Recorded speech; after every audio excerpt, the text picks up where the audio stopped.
productivos de la Orinoquía. Por eso nos acompañan Pedro Gonfrier, empresario mediano de la tercera generación en la primavera, Bichada, dedicado a la ganadería. Gracias por su asistencia. Luis Eduardo Arias, presidente del Comité Ganaderos del Meta. También está Carlos Vigna, gerente de Poligrao, firma dedicada a la producción de palma de aceite en Mapiripán. Napoleón Viveros, presidente de Funda Llanura, gremio de productores de granos en la Altillanura.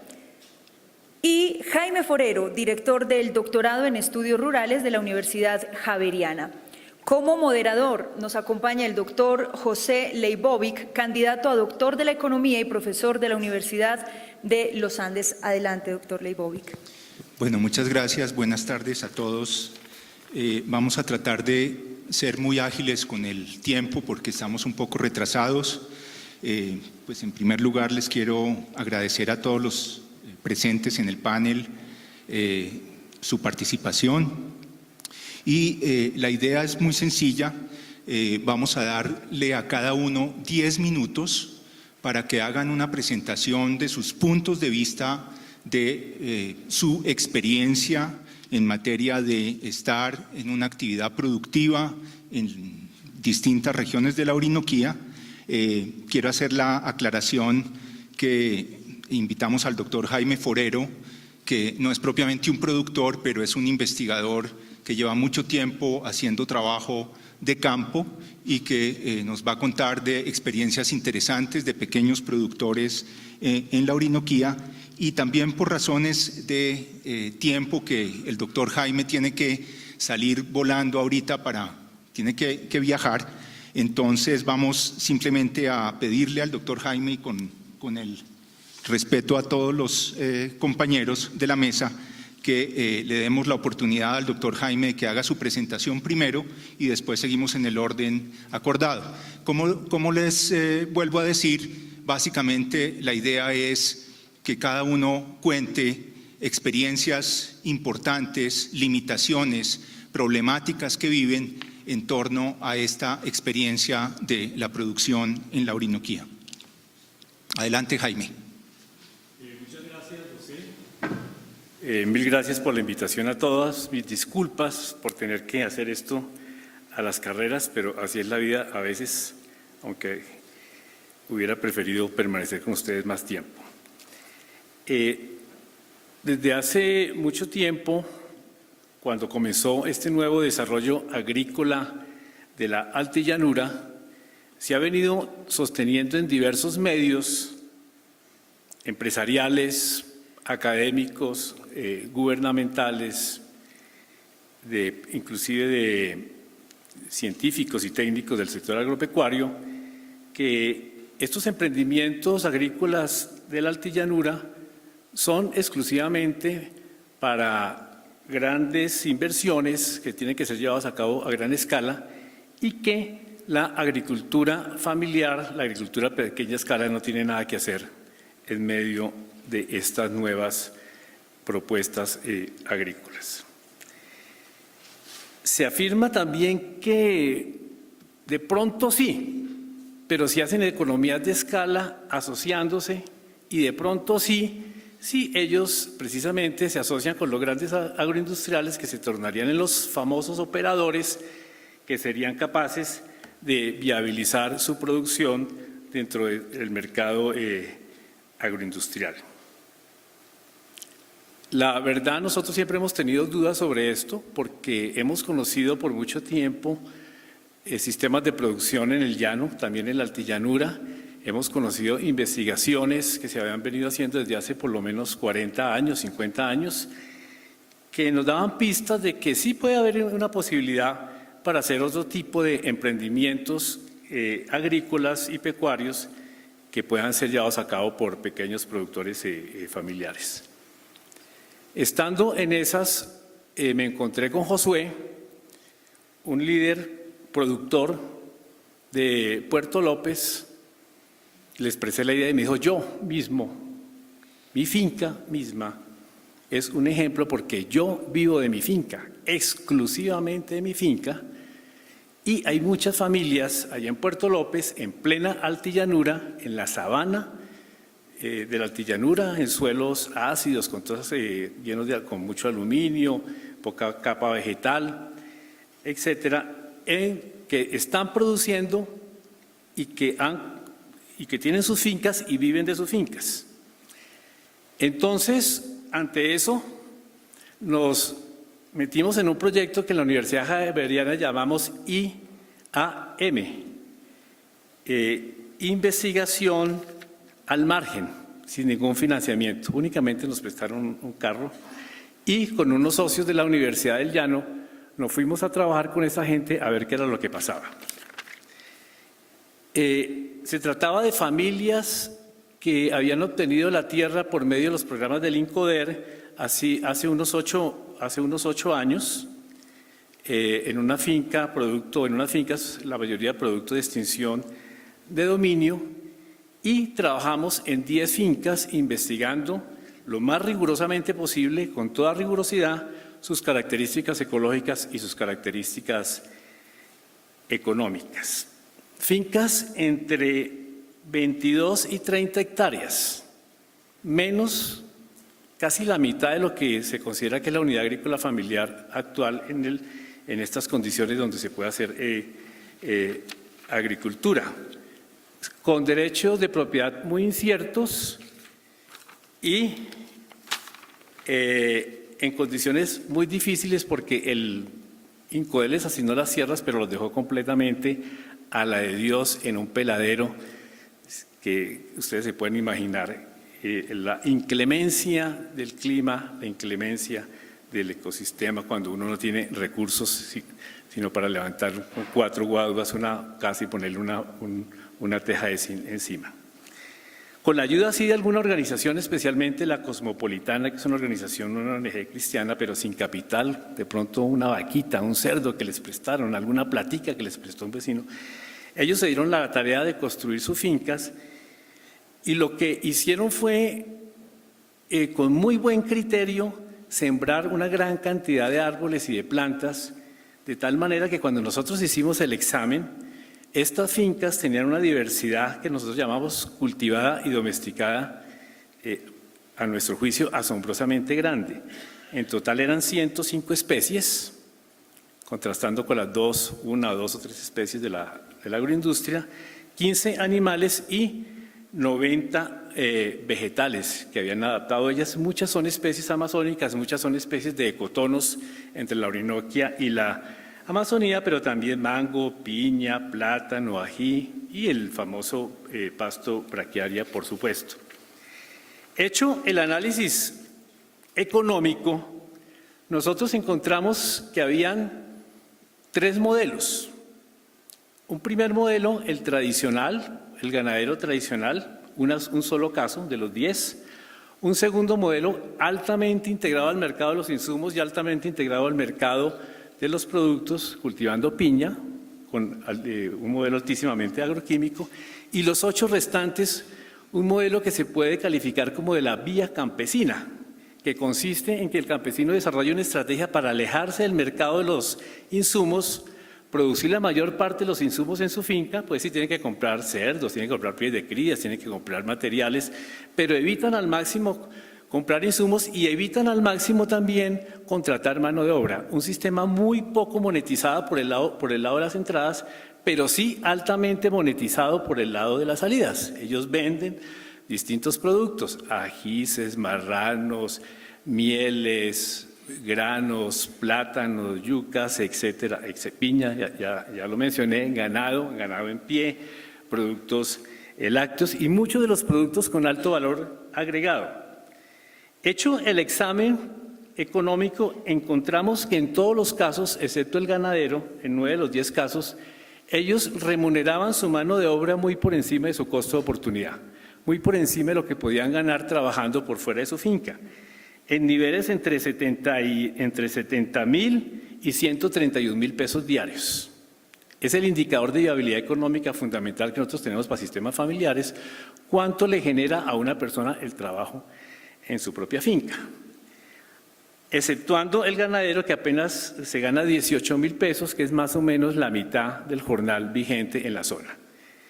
Lo segundo, que sus rentabilidades, cuando contabilizamos el trabajo familiar, como cualquier recurso monetario, también eran altísimas. Rentabilidades entre el 44 y el 285%, rentabilidades que no espantan a quienes hemos analizado los sistemas de producción campesinos en Colombia y en otras latitudes, porque hemos encontrado que en muchos casos, en casi todos los que hemos analizado, son altísimamente eficientes.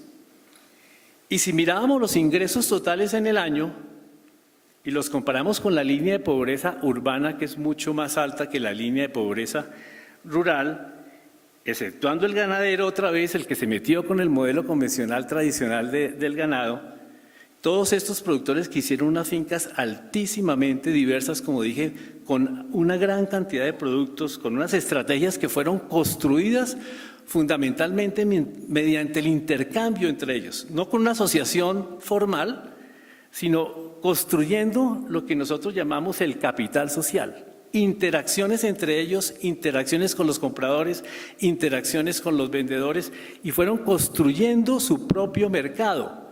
Es decir, tampoco siguieron la otra receta sin la cual no hay salvación. O ustedes se asocian bajo organizaciones formales, cooperativas, etcétera, y ustedes le venden a la agroindustria, se alían, hacen una alianza productiva con ellas, o si no, no tienen nada que hacer. Ellos no hicieron ninguna de las dos cosas, pero sí construyeron a lo largo de estos 8 años unas interacciones basadas en la solidaridad, basadas en el intercambio, basadas en la circulación y construcción de conocimiento colectivo, que le llevó a construir estas fincas, que son verdaderas construcciones también de nuevos ecosistemas. No lo dije antes, pero todas estas matas que ellos han venido sembrando construyen un ecosistema ya bastante amplio alrededor de la casa, que deliberadamente y conscientemente conectan con los bajíos, con los morichales, con las matas de monte, con los caños, con los bosques de galería de los caños. Entonces, decía, cuando analizamos el resultado económico en un año frente a la línea de pobreza urbana, ahí va, ¿se acuerdan? Encontramos que, exceptuando el ganadero, que apenas se gana 0.5 canastas urbanas, la mitad de la línea de pobreza urbana, los demás están entre 1.3 y 4.1 en un caso, la mayoría en 2 algo, por encima de la línea de pobreza. ¿Qué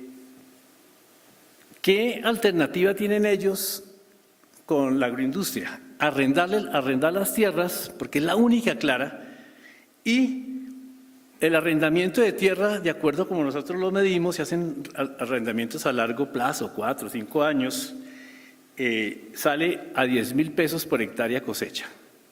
Es lo que ellos ganarían, mientras que ellos tienen ingresos entre 62.000 y 142.000 pesos hectárea, si dividimos por toda la superficie cultivable, y entre 310.000 y 520.000 pesos hectárea año si dividimos únicamente por la superficie que está efectivamente cultivada. No soy productor, como decía José, pero he tratado de transmitir lo más fielmente posible una experiencia que no podemos decir hasta qué punto es generalizable, pero aquí sí muestra con claridad que no podemos hacer política pública, que no podemos diseñar y ejecutar estrategias de intervención sin conocer la realidad, simplemente repitiendo lo que dicen los textos. En ese tipo de agricultura, las economías de escala son las únicas viables. Los agricultores familiares no tienen una oportunidad sobre esa tierra tan rica y tan hermosa que es la Orinoquia. Muchas gracias. Gracias, Jaime. Si queda oportunidad ahorita, después de la primera vuelta, dejaremos un pequeño espacio para un comentario final. Le pido, por favor, a Pedro Gonfrié, que es un empresario de tamaño mediano tradicional, que haga su intervención.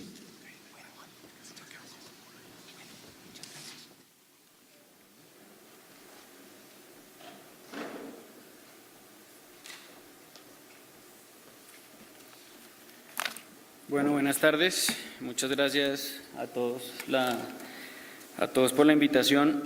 Yo básicamente quiero tocar 2 puntos y como tenemos también poco tiempo, pues digamos que voy a ir al grano y mi objetivo básicamente es dejar o hacer una breve ilustración y dejar un par de puntos para que ayuden al debate o contribuyan a este debate de desarrollo de la Orinoquia que estamos.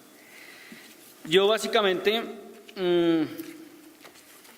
represento o hago parte de un grupo de los que, para usar términos que hemos visto en las presentaciones anteriores, somos habitantes históricos que hoy en día estamos, digamos, con un alto o un mediano riesgo de desplazamiento y que no estamos siendo involucrados en estos debates de desarrollo de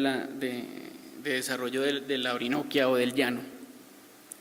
¿Por qué? Porque no somos indígenas, no somos campesinos o estamos, digamos, encima de la línea del campesino, si cualquiera sea la definición del campesino, si es por amor a la tierra, si es por conocimiento de la cultura, del manejo de los recursos, si ese es un criterio, somos campesinos. Pero como tenemos unos recursos económicos, estamos, digamos, hablando en términos económicos sobre la línea base del campesino, entonces no somos campesinos. Y hoy en día, por la permeabilidad política que tiene este tema, estamos siendo estigmatizados dentro del paquete de terratenientes. Pero tampoco somos los grandes agroindustriales que podemos comprometer unos capitales o hacer inversiones como las que positivamente veíamos esta mañana en el caso de Río Paila. Estamos en la mitad, pero todavía no he dicho quiénes somos, ¿cierto? ¿Quiénes somos? Y vuelvo y retomo la presentación anterior. Nosotros somos, y yo hago parte de un grupo familiar ya una tercera generación, que tenemos el llano en las venas, en el corazón, y hacemos parte de la herencia del hato llanero, que lo mencionaron muy poco, brevemente, en la caracterización antropológica de los habitantes históricos del llano. Y el hato llanero merece un análisis profundo, porque como mencionaba alguien que preguntó cuando vino aquí a decir que si en el llano había poesía o no había poesía, por favor. El hato es la institución socioeconómica del llano. El llanero es un hijo del hato, sea el dueño del hato, sea el vaquero, sea el mestizo indígena con español, ese origen, eso es el hato. Y esos hatos hoy en día se están acabando por diferentes razones, por el desarrollo, por las transiciones familiares, etc. Pero ¿qué pasa y dónde estamos nosotros?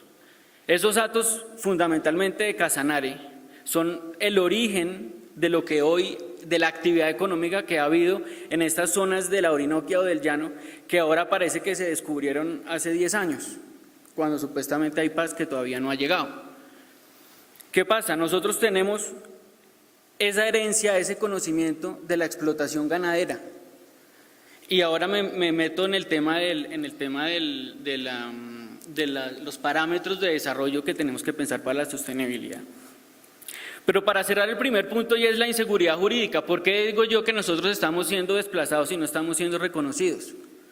Porque a pesar de los años en los que se hicieron mucho de ese grupo que representamos nosotros, hoy en día tenemos buena parte de nuestras tierras que no pueden ser formalizadas, porque la ley 160 no quepo en la ley 160. Había unas zonas de desarrollo empresarial que nunca se desarrollaron, pero tampoco cumplen las características para ser adjudicatario. Pero vas ahí y puedes reconocer todo el trabajo de 3 generaciones, de 40 años de trabajo, porque son zonas, son tierras que se crearon, son ganaderías que se crearon con el conocimiento ancestral de esos jesuitas y toda esa historia que ya nos explicaron anteriormente, y con ese conocimiento y esa compenetración con el ecosistema del llano han sido viables económica y socialmente, pero con unos parámetros de rentabilidad que hoy en día están en el límite de la rentabilidad financiera y esas externalidades positivas que sentimos no solamente los que manejamos esa empresa ganadera, que no solamente vemos la productividad por hectárea, sino también recibimos una externalidad positiva de la conservación que hemos hecho de esos ecosistemas. Porque equivocadamente se entiende a la ganadería como una actividad, y aquí ya me meto en una propuesta que quiero dejar, y es: ¿qué pasa con la ganadería? ¿Por qué estamos estigmatizando la ganadería extensiva como una cosa que no es viable, que no hace parte del plan de desarrollo de la Orinoquia? Y en eso veo con mucha satisfacción, cuando veíamos en la presentación del proyecto Veracruz, 3 puntos. Si nosotros conservamos, según la ley podemos usar el 70% de un área, estoy generalizando, pero puedo usar el 70% del área. Si voy un poco más, de pronto puedo usar el 40, me parece, o el 40 es el máximo, perdón. Pues ¿qué pasa? Ese grupo de llaneros que estamos ahí desde generaciones, que hemos trabajado la tierra, que conocemos, tenemos el know-how, manejamos los recursos naturales, el invierno, el verano, los bajos, manejamos el ganado en su hábitat natural, no necesitamos hacer encierros, pero eso son cosas de manejo y eso no cuesta plata, cuestan años de trabajo. Y eso no se puede perder y tiene que hacer parte de la matriz de desarrollo de la Orinoquia, porque las personas como nosotros, que no somos pocos, y no solamente en el departamento del Bichada, sino también en Casanare, tenemos el conocimiento y la capacidad de decir: ¿sabe qué? Yo tengo acá 20.000 hectáreas que tengo hace 40 años y yo puedo explotar el 35% de eso, porque tengo unos compromisos de conservación, porque sé manejar una ganadería en los límites de la rentabilidad y la conservación. Entonces, hay un plan, hay un proyecto que es viable y que se debe incluir en el desarrollo de la Orinoquia, que es la ganadería sostenible. Pero la ganadería sostenible no va a pasar los criterios de cuánta carne produzco por hectárea, cuántos animales produzco por hectárea. Eso no. Si yo voy a medir eso, si ese va a ser uno de los criterios sobre los cuales voy a desarrollar el llano, pues solamente me voy a quedar en hacer, si sigo hablando de ganadería, en feedlots, en cultivar maíz, soya para alimentar los animales. ¿Cuánto CO2 genera eso? ¿Cuánta agua estoy usando? Entonces, alguien preguntaba, y ya para terminar, ¿cuánto nos cuesta, alguien de Arauca me parece, cuánto nos cuesta conservar el llano? Es que está ahí. Hay cosas que no necesitan hoy desembolsos especiales de dinero, sino pensar, incluir a todos los actores históricos de la región. ¿Por qué tenemos que seguir o que somos ricos o pobres, y los que estamos en la mitad? Y hemos trabajado y hemos sobrevivido al abandono o a los atropellos del Estado, como también se mencionaba anteriormente. Entonces, un poco, digamos que esos son los 2 puntos que quería dejar. Para resumir, que ya tengo creo que 3 minutos, es el primero: hay una población en el llano de años de trabajo probado, pero que no tienen unos certificados de tradición y libertad, porque por la corrupción, por las leyes, por los manejos que ha habido en el INCORA, INCODER, ministerios, etcétera, no están. Pero hay escrituras, hay testimonios, hay evidencia de trabajo y también de conservación. ¿Qué solución vamos a dar a eso? No se puede ignorar a esa gente. ¿Nosotros qué pasa? Pues de pronto no hacemos mucho ruido porque estamos trabajando y buscándole la vuelta a los problemas. Ahí tiene que buscarse una solución regulatoria, y ese es el primer mensaje. Y el segundo mensaje es: el llano tiene un background histórico y sociocultural importante, que la gente del llano la conocemos, la defendemos y estamos dispuestos a matar por eso. A matar me refiero en términos positivos, pero ese know-how además es útil porque no podemos tapar el sol con las manos. Viene el desarrollo y hay que trabajar en ese desarrollo, pero no hay que borrar lo que ya está hecho, ni desconocerlo, ¿sí? Entonces, ese es el otro mensaje, y esa actividad que hoy en día ha permitido que cuando llegan estos nuevos llaneros, estos proyectos que todos los de la región los vemos y recibimos con los brazos abiertos, ¿por qué encuentran un llano como está? Porque ha habido gente que hemos modificado el paisaje y hemos conservado esos ecosistemas con una actividad que es la ganadería extensiva, manejándola racionalmente, usando los recursos naturales y adaptando los ganados y adaptando nuestro know-how a los recursos, no al revés, modificando los ecosistemas para adaptarnos a un modelo de negocio. Espero más o menos haber podido dejar claro los dos puntos y muchísimas gracias nuevamente por la...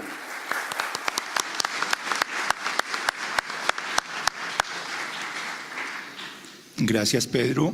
Le voy a pedir a Luis Eduardo Arias, director del Comité de Ganaderos del Meta, que haga su presentación.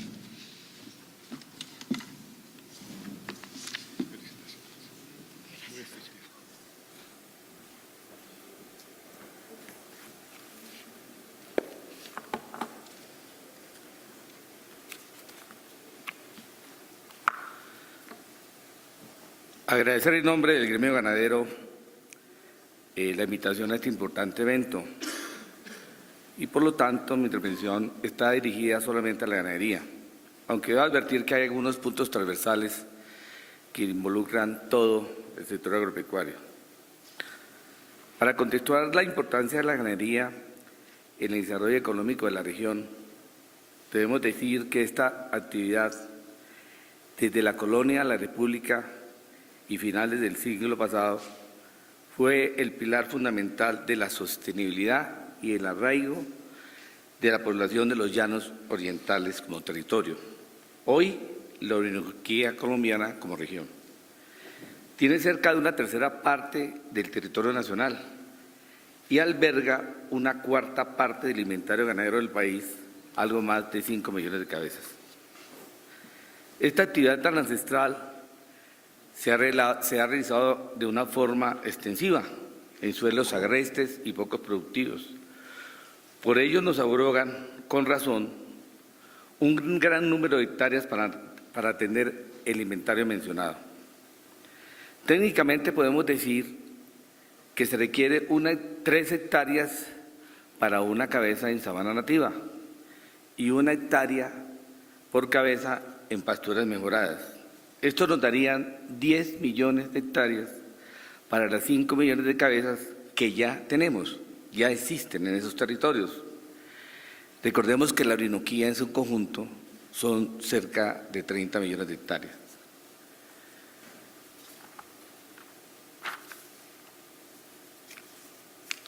Acá debo advertir que nunca el sector ganadero se ha visto amenazado por el desarrollo agrícola en la altillanura, por 3 razones fundamentales.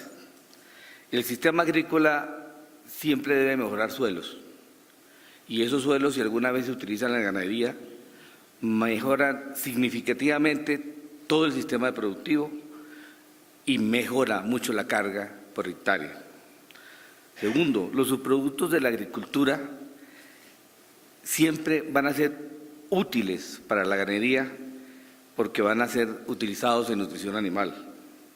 Y tercero, porque si se nos ocurre reorganizar la territorialidad, podríamos decir que esas 7 millones de hectáreas que existen en la altillanura de sabanas disectadas, que no tienen tanta vocación agrícola por su estructura, puede albergar esta ganadería sin problemas.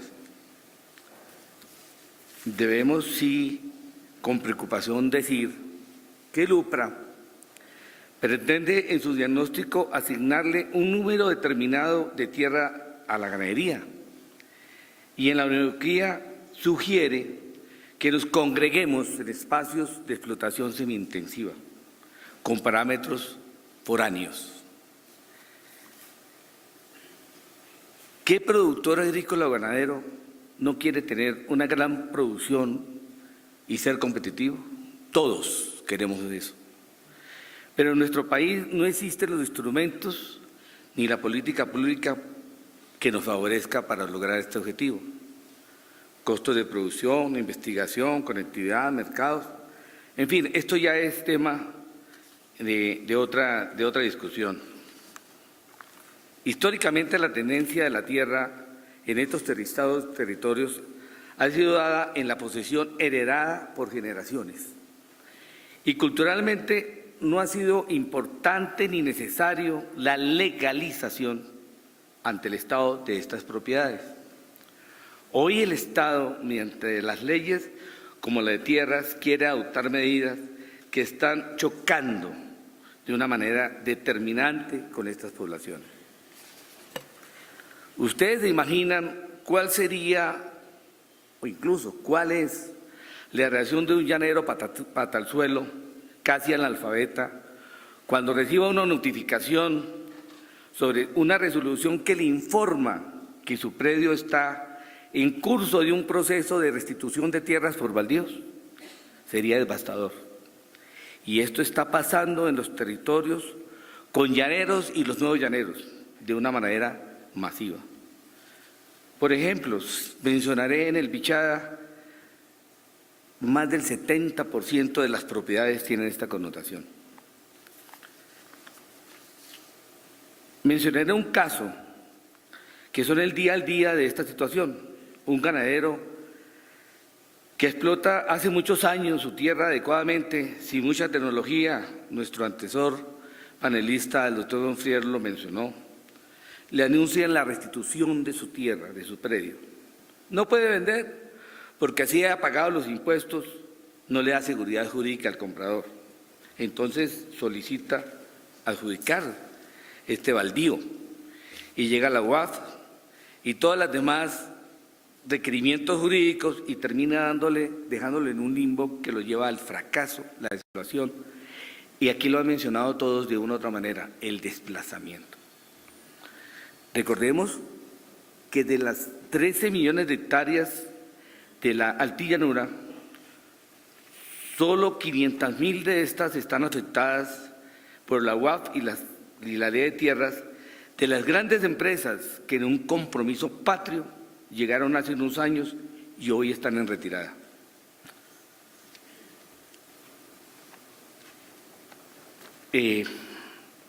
¿Qué pasará entonces con estas tierras o con el resto de estas tierras que ni siquiera están proyectadas en procesos agroindustriales o agrícolas para el desarrollo?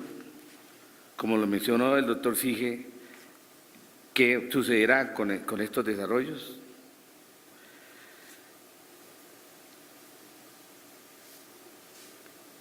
El PIB regional del sector agropecuario pasó del 47% del siglo pasado, la mencionó la doctora decana de Economía, al 6%, que es el promedio nacional, nosotros lo tenemos igual en esta región.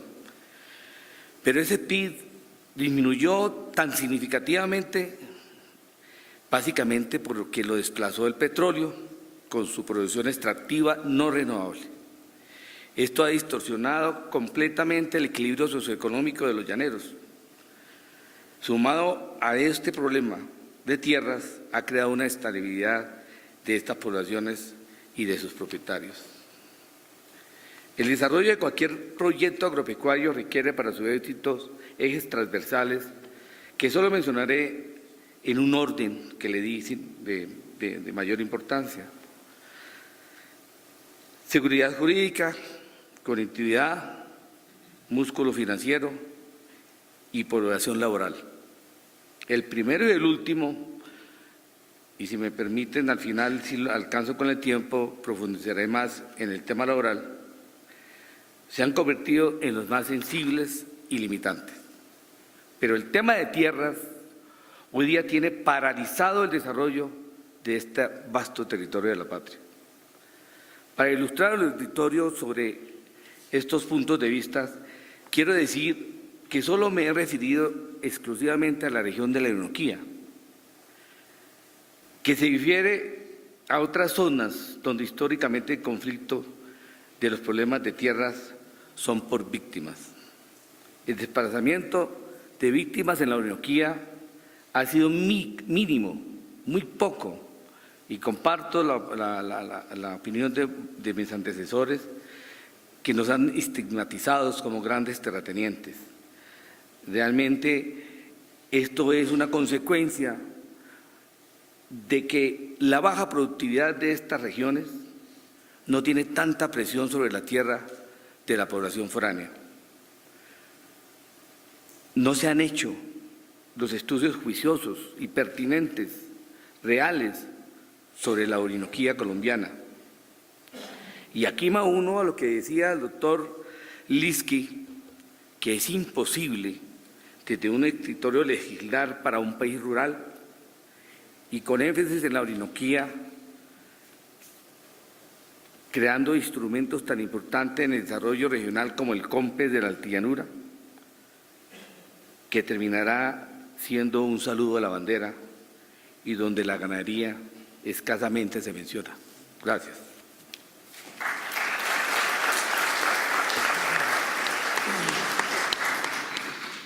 Muchas gracias, Luis Eduardo.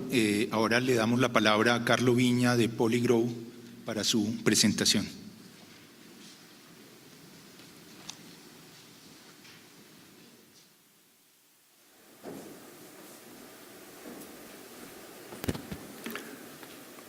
Buenas tardes a todos. Yo voy a hacer una presentación un poco enfocada su nuestra experiencia que tuvimos nel municipio de Mapiripán. Nosotros somos la empresa Polygrow Colombia. En Mapiripán empezamos un proyecto nel 2008, un proyecto de palma africana, que se basó sobre una idea de inversionistas, somos una empresa totalmente extranjera, de desarrollar un proyecto de palma africana basado sobre una sostenibilidad ambiental y una inclusión social. Y obviamente que tenía en consideraciones algunos datos medibles de los impactos de un cultivo como lo que tenemos idea y que estamos desarrollando en el territorio. El proyecto nace en el 2008, no me voy a dilungar muchísimo nella descrizione del progetto, ma nello che incontramos antes y en algunos resultados que hemos visto y ya medido después. Entonces, 2008 nace la primera inversión.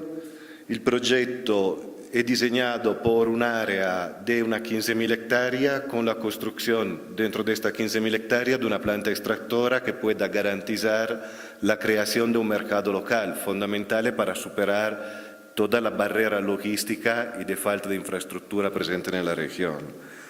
Estas 15.000 hectáreas en parte son en terreno que hemos adquirido y en parte son con contratos de alianza estratégica con pequeños agricultores. Que hemos encontrado y una breve descripción de Mapiripán. Entonces, Mapiripán creo que el cuarto municipio de Colombia a nivel de extensión, estamos hablando más o menos de 1.200.000, un poco menos, de hectáreas, de la cual es más o menos un 40% con una vocación agropecuaria. 15.000 habitantes, cerca de estos 15.000 habitantes están viviendo en los cascos urbanos o en la vereda que se encuentran distribuidos en el territorio y una distancia del casco urbano de Mapiripán, que más o menos podemos considerar casi central, da la vía pavimentada, no hablo de la ciudad más cercana importante, de 120 kilómetros. 120 kilómetros que son representados por la que normalmente se define en trocha en los llanos. Entonces que debido a los 9 meses de invierno prácticamente son impracticables. Cuando hemos hecho la línea base social y ambiental, ¿cuáles fueron los datos? Obviamente no fuente Polygrow, principalmente son boletín del censo realizado dal DAN. La tasa de jóvenes y adultos, y obviamente nosotros hemos podido comprobarla, analfabeta en el 2005 en Mapiripán era más alta que la media que tenía Colombia hace 48 años atrás. Entonces un atraso casi de 50 años. Entre 2000 y 2005, ustedes conocen perfectamente toda la historia de violencia de Mapiripán, salieron 8.000 personas de Mapiripán. Y los datos más curiosos, siempre por fuente del censo, que estas 8.000 personas que salieron de Mapiripán salieron por falta de oportunidad y falta de trabajo. Entonces, por una imposibilidad de vivir. 8.000 personas representan más o menos 10 veces las personas que fueron desplazadas por motivo de violencia, por lo menos con datos oficiales. Siempre año 2005 que se encontraba en Mapiripán. área sembrada, 2.500 o un poco más hectáreas sembrada, lástima que eran sembradas en coca, en cultivo ilícito. Esto según la fuente de la Oficina de Naciones Unidas. De lo que averiguamos nosotros, 550 empleos formales en todo el casco urbano de Mapiripán, que al final eran poco más de los empleados de la alcaldía. No había energía eléctrica, sino por 2, 3 horas, dependiendo del día, de cuando llegaba el combustible, de cuando la empresa electrificadora tenía los fondos o alguien le regalaba el combustible para poder proveer servicios. Y lo más curioso de todo es que la primera vez que yo entré en una tienda en Mapiripán, el costo de la vida, el costo de los productos, de la canasta básica, era el doble de lo que yo encontraba aquí en Bogotá, porque todo se importaba. Algunos datos que pueden explicar, bueno, estos costos de la vida, costo de transporte. Cuando nosotros entramos, transportar, salido en ingreso, independientemente, 1 tonelada de producto, estábamos hablando de 350.000 pesos a tonelada. Ustedes saben que más o menos una tonelada de fruto vale 300.000 pesos a tonelada, entonces vale más transportarla que del valor de uno que la venda. Y así las demás producciones que se pueden hacer. Inversión necesaria, esto fuente Poligro, para adecuar suelo y ponerlo en las condiciones de empezar la producción, entre 4 y 6 millones, dependiendo obviamente de la conformación y de la tipología del suelo. Una total falta de práctica agronómica y paquete tecnológico adaptado a la región. Entonces se conocía perfectamente la zona del Ariari, pero totalmente diferente poder adaptar la tecnología y los paquetes tecnológicos a Mapiripán. Después, 6 años, ya empezamos a notar un cambio. Un cambio que se traduce en algunos datitos.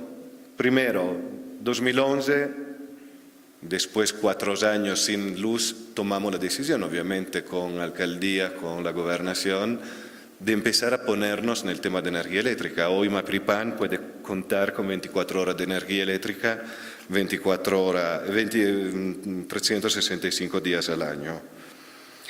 Hay algún datito que son curiosos, porque nosotros todos estamos acostumbrados a vivir con la energía eléctrica.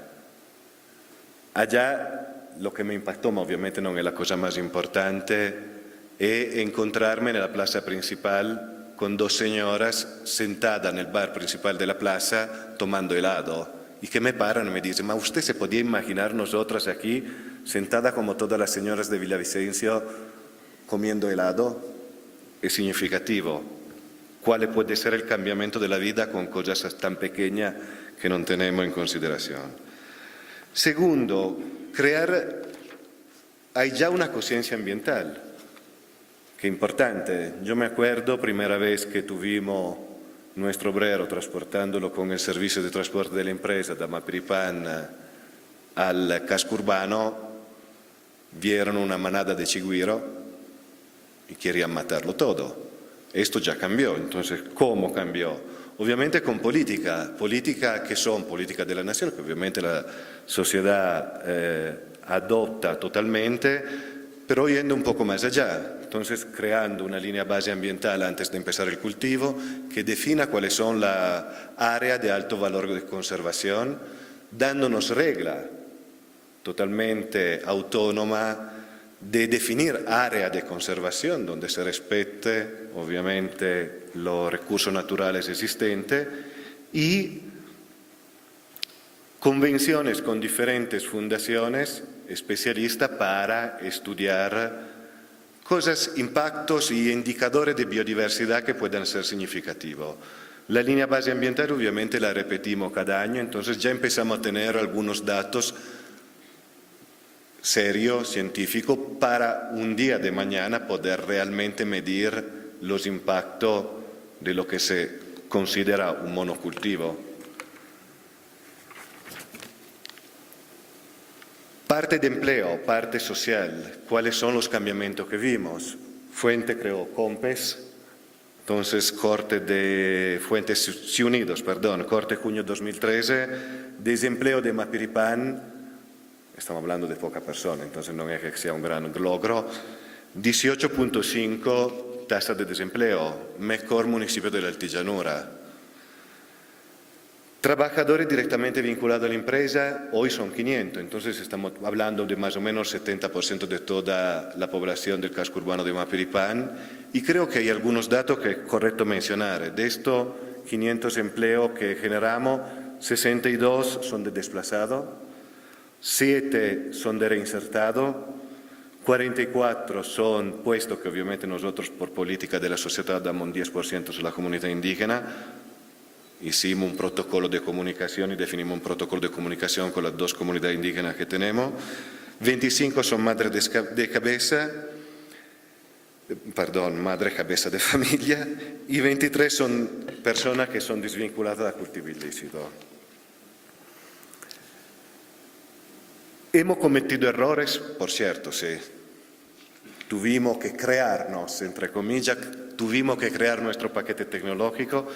Tuvimos que crear nuestras políticas ambientales, nuestras políticas sociales, porque, entre comillas, hay una falta total de disposiciones, de lineamiento, de guía que puedan utilizar la industria hoy en los llanos. Entonces hemos cometido errores en los límites posibles, lo hemos corregido, todavía posiblemente falta mucho de hacer. Pero creo que es importante ser tenido en consideración para ser estudiado, ser analizado, tener los datos y poder tomar como ejemplo en positivo o en negativo que sea lo que se está construyendo en este territorio. Mensaje final que quiero dar, 4 puntos y termino. Entonces, primero, me hace muy raro lo que está pasando en Colombia. Se está creando o se está tentando de crear una polarización entre pequeño, mediano y grande.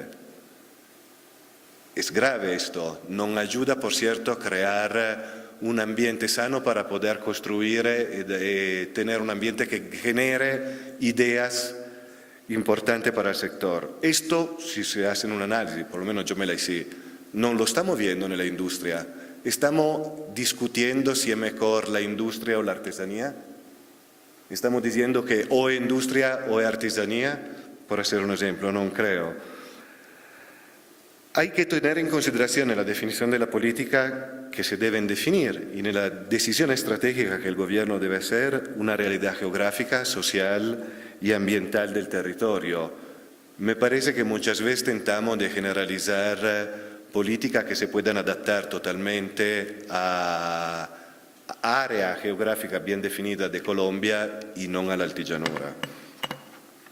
Importante, a mi modo de ver siempre, para poder garantizar un desarrollo sostenible de la Orinoquía, la existencia de grandes proyectos que a mi modo de ver y por la experiencia que tenemos deben ser generadores de mercados locales y que puedan en estos mercados locales, es una palabra un poco grande, pero garantizar al pequeño de poder vender el fruto, por ejemplo, de su trabajo, sin deber preocuparse de toda la parte logística, insumos, paquete tecnológico. Es mucho más fácil que una empresa grande, vimos ejemplo que presentaron anteriormente a mi intervención, que tienen paquete tecnológico, tienen ya todo definido, cadena de suministro y de venta.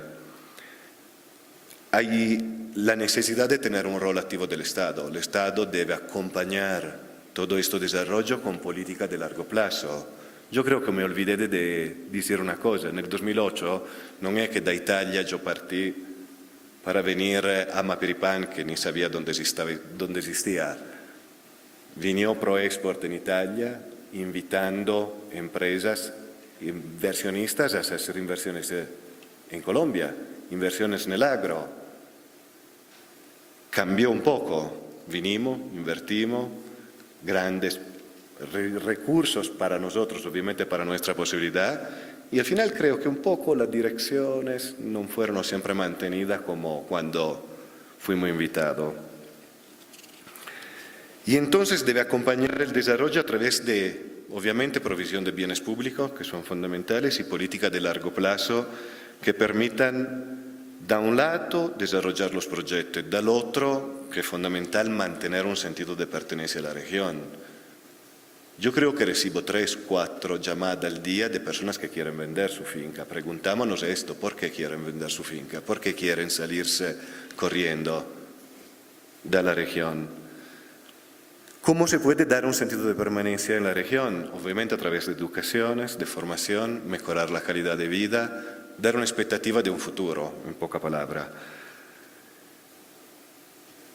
Si no vamos a invertir, entonces si paramos todo este proceso de inversiones que estaba en curso y que obviamente toda esta falta de seguridad jurídica ha frenado harto, ¿qué puede pasar? Puede seguir solo el abandono y el olvido de estas regiones. Bueno, muchas gracias. Bueno, gracias, Carlo. Y por último, tenemos a Napoleón de Fundallanura, quien nos va a hacer una corta presentación. Comento de una vez que como estamos un poco retrasados, al final de la jornada del foro, o sea, después de los 2 paneles, posterior al almuerzo, tendremos un rato para poder darle la palabra a todos los asistentes y participar en este diálogo constructivo.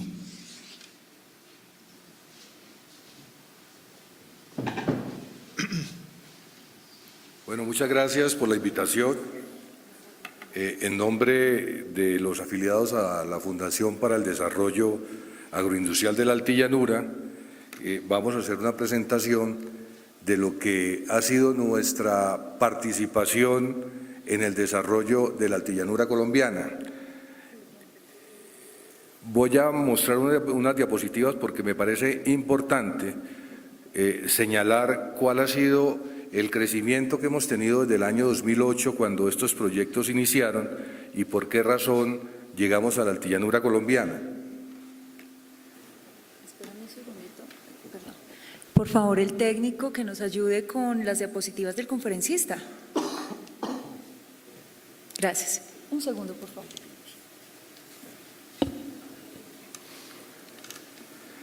Bueno, yo voy a iniciar respondiéndome una pregunta. ¿Por qué la Altillanura? ¿Por qué llegamos a la Altillanura? A ver, llegamos a la Altillanura porque en la Altillanura teníamos, o tenemos mejor, un régimen de lluvias de 2.500 milímetros durante 8 meses del año que nos permiten hacer 2 cosechas de cultivos semestrales. Nuestro negocio es producir maíz, soya y ahora estamos trabajando algo el tema del arroz. Y además de eso, tenemos un excelente drenaje natural que nos permite que esos cultivos tengan un muy buen desarrollo y los rendimientos sean muy altos. Esta es una sabana nativa. La sabana nativa tiene una ventaja, esa es otra de las razones por las cuales estamos en la Altillanura. Modificar una sabana o intervenir una sabana nativa es mucho más fácil que lo que se puede estar haciendo hoy en Bolivia, en algunas zonas del Cerrado, donde el Cerrado es mucho más grande y hay necesidad de involucrar una gran cantidad de maquinaria para tumbar el Cerrado o tumbar el bosque boliviano y empezar a sembrar. Nosotros realmente aquí con una rastra podemos hacer el trabajo y empezar la transformación de estas sabanas nativas a sabanas productivas. Como les decía, tiene una ventaja, 2.500 milímetros, 2 estaciones muy definidas de invierno y verano, son 4 meses de verano por 8 meses de invierno, desde abril hasta noviembre, que nos permiten hacer 2 cosechas al año. Lo último que tienen ahí, los suelos son suelos profundos, que es una característica importante. Suelos francos es otra muy buena característica, pero tienen un problema. Son suelos ácidos con altos contenidos de aluminio, lo cual nos obliga a hacer una intervención importante. Hay que agregar 6 toneladas de cal. Estamos trabajando en este momento con 6 toneladas de cal por hectárea para neutralizar el aluminio y subir un poco el pH para que los suelos puedan ser productivos. En el caso, esta es una fotografía de la altillanura, vamos a empezar con el maíz. En el maíz empezamos en el 2008 con 3.500 hectáreas y una productividad de 19.000 toneladas. El año pasado tuvimos 23.000 hectáreas y vamos en 165.000 toneladas. Si ustedes ven la producción de maíz tecnificado en Colombia tenemos 170.000 hectáreas de maíz tecnificado y una producción de 884. Ya nosotros hoy estamos aportando el 13.89% del área total y un 18.69% de la productividad, porque la productividad de la altillanura está por encima del promedio nacional en un aporte bien importante. Otra ventaja que tiene el país con nosotros es que el maíz nacional no está protegido. El precio del maíz nacional es lo que cuesta traer el maíz desde el exterior e internarlo, y no hay ningún tipo de protección. La única protección la da la frontera, la dan los transportes y lo que nos cuesta ponerlos en nuestros centros de consumo. Nuestro principal centro de consumo es Bogotá. El precio del año pasado a lo que nos costaba producir maíz estaba alrededor de 565. Hoy el precio del maíz importado en Bogotá está a 603.000 pesos. Los márgenes realmente son muy pocos, por esa razón es importante poder manejar el tema de economía de escala. En el caso de la soya, la contribución también ha sido muy importante. Empezamos con 4.200 hectáreas en el 2008, el año pasado se sembraron 26.000, estamos aportando el 83.49% de la producción nacional de soya. Igual, en el caso de la soya y el maíz, el precio se calcula de acuerdo a lo que cuesta importar. No hay ningún tipo de protección ni subsidio, absolutamente nada.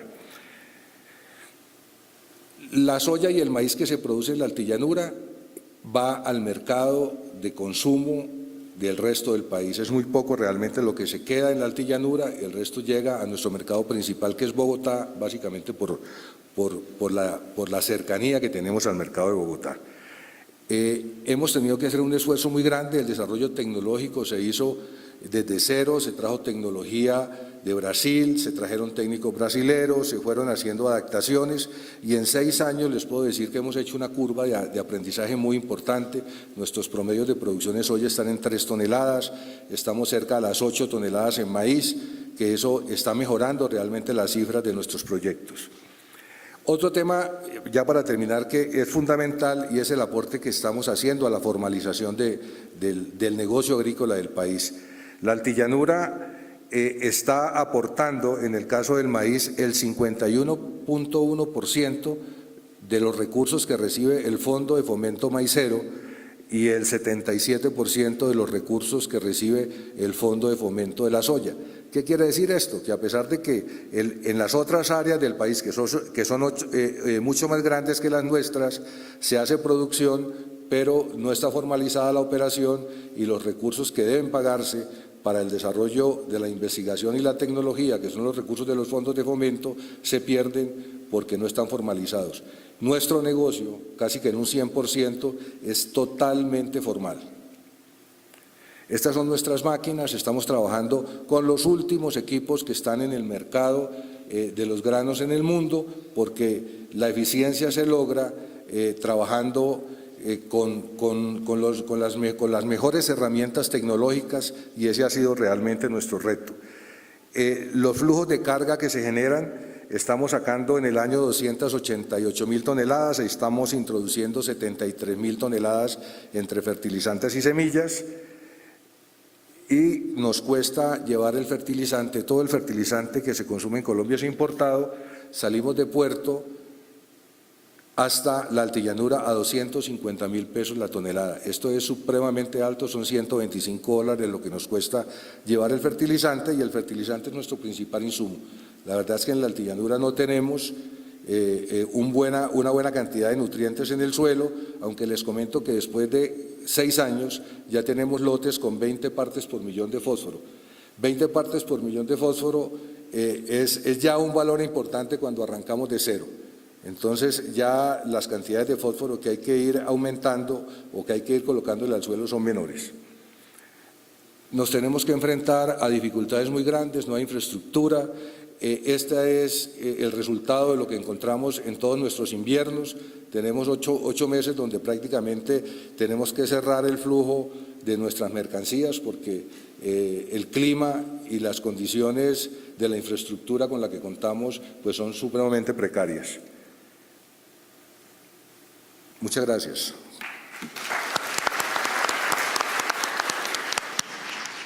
Bueno, muchas gracias, Napoleón. Con esto damos por terminado este primer panel y los invitamos a un almuerzo de 1 hora para regresar a los segundo y tercer panel del foro.